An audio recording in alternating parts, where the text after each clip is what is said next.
Аяқтың шаршауын қалай басуға болатынын білесіз бе?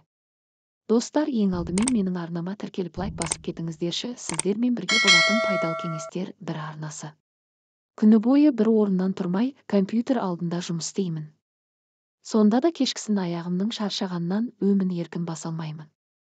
Соңғы кездері биік өкшелі аяқ киім кимей де қойдым. Сонда да ауырғаны басылатын емес.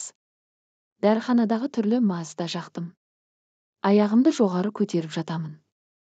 Балаларға уқалатамын. Сонда да нәтиже жоқ. Содан соң әлеуметтік желі арқылы мынадай ем түрін көзім шалып қалды. Денсаулыққа еш зияны болмаған соң жасап көрдім. Бір емес, бірнеше әдісті жасау арқылы аяғымның шаршауы басылып, ауырмайтын болды.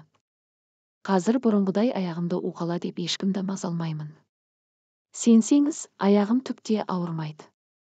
Жұмыстан келген соң 10-15 минут аяғымды жоғары көтеріп жатамын. Тым жоғары болмау керек.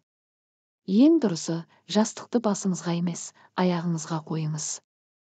Аяғыңызға былау қабылдаңыз. Арнайы ыдысқа жылы су құясыз.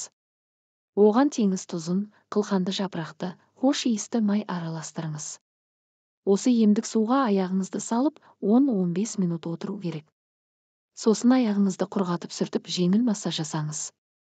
Ұйқыға жатар алдында аяғыңызға қарама-қарсы душ қабылдаңыз. Алдымен жылы, сосын салқын суға жуасыз.